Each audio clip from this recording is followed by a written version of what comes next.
Greetings, everyone. I am Gus from the Multidisciplinary Scientific Journal Knowledge Core, RCMULTICORE, also known as Núcleo. Today, I'm here to talk about what is a predatory journal and what precautions on how we can be careful with these predatory journals, which is a significant threat to academic integrity and trustworthiness of scholarly publishing. Predatory journals undermine the pursuits of knowledge and credibility in research dissemination. So we're going to talk about what we need to be careful with the predatory journals and what to look out for with the predatory journals. So first part we have is understanding a little bit about the predatory journals. So nowadays, where information flows freely and everyone is more connected than ever, the way research is published has changed a lot. And there's this idea of open access journals, which was created to make knowledge available to everyone.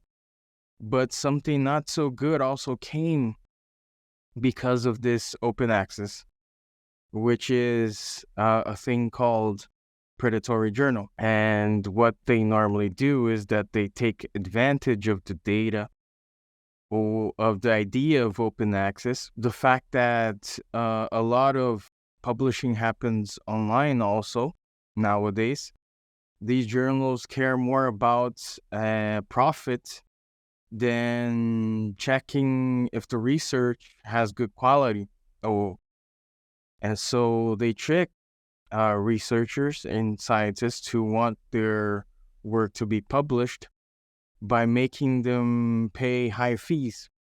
But they don't do a good job of reviewing the research before publishing it, which became a problem. The end of the 1900s, which was kind of where it started to appear, to have a greater appearance, and continued until today when online publishing became popular. Research felt pressured to get their work out there, and these predatory journals took advantage of that. Imagine you're buying a car. You want to know if it's a good car, if it has qualities, if it's comfortable. So it's kind of the same with journals. So you need to check if it has a good reputation, see if it's done things in the past that aren't honest, and be careful if it doesn't seem right. If you feel that it doesn't seem right, and you have to be careful with the predatory journals that are online these days. How do predatory journals have an impact on academic landscape? Well, predatory journals pretend to be legitimate scholarly platforms, but their main goal is profit, not knowledge, or not sharing information or scientific knowledge. They trick the researchers by promising quick publishing and wide reach indexing, then charge high fees without a proper peer review or quality control. Some charge low fees, but still deliver poor outcomes of the articles. This leads to a low quality collection sometimes and incorrect research that can harm the academic environment. So how do we identify and protect ourselves against these predatory journals? Okay.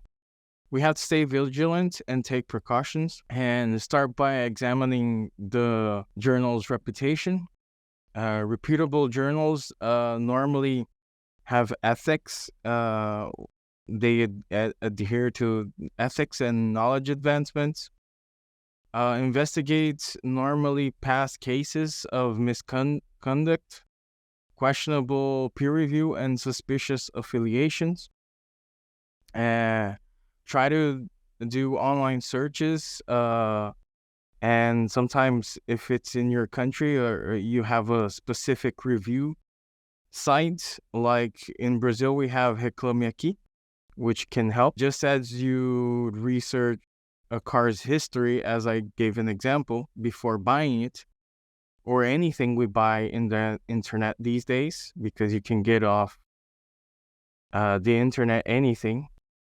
Assess the journal for any red flags. If something appears dubious, exercise with caution. Equally important is assessing the peer review process. Legitimate scholarly journals carefully review submissions with the help of experts before accepting them, before publishing them.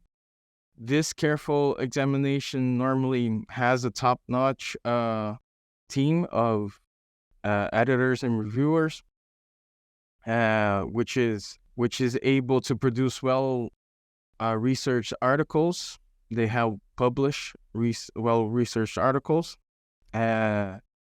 Journals normally lacking clear peer review transparency or information should be approached. You should be careful with. Okay, so should be approached cautiously, and you should investigate better. Okay, verify their editorial board and publication history. Okay, which I'm going to go through in the next part. So reputable journals have a distinguished editorial board consisting of respected experts. Check their affiliations and normally contributions to the academy or to institutions or to the journal.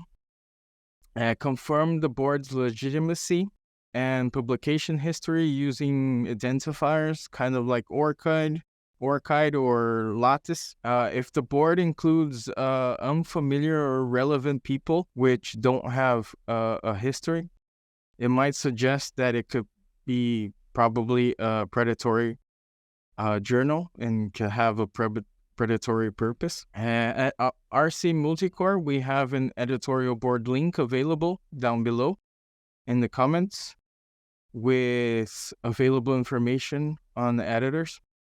So if you want to check it out to see how it works. Predatory journal websites, we also have to be precautious. So watch the fees, the publication fees. Be cautious of high publication fees or unclear ways of payment. Website quality. A professional looking website with good grammar and design is better. Bad sites might be up to no good if they have bad qualities. Check indexing and DOI. So make sure the journal is listed in respected databases. Give articles a DOI. Emails, solicitation emails. Be careful with unsolicited emails asking for your work. Check if the sender is legit, which happens to a lot of people, that they get their article or stolen, or other people take credit for their article or their research. So be very careful. Another thing is that the content at the site, because content really matters. Check out the content. Make sure that there are good quality articles. Okay, because normally predatory journals publish weak articles.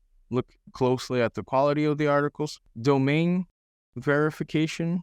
So realize that it's realized that some of the fake journals copy real ones, real sites. So check the web address. Check if you entered the correct domain. Be careful with normally the writing of the website. Okay. And by keeping these points in mind, we can protect ourselves against deceptive journals and help keep the academic and scientific community strong. Finishing up, guys, the battle that we have The face-off that we have against the predatory journals is one that calls for a collective action of getting together. And as I said in the topics before, trying to always be careful and having an unwavering commitment to the principles of the scholarly pursuit by arming ourselves with knowledge about the tactics that the predatory journals have, employing precautions that I've outlined on the slides before. We can fortify the fortress, the lighthouse of the academic integrity. So we have to stand together, united, in a way that we can be able to pursue more knowledge and be ensured that we are a beacon of knowledge that continues to shine brightly in a way that we guide ourselves towards enlightenment and progress, so that we are not taken advantage of. And that's it. Thank you very much. If you had any doubts or if you need to ask any questions, don't hesitate to reach out to us. Thank you for your support. If you would like the video, you can subscribe in our channel and leave a like. And thank you very much.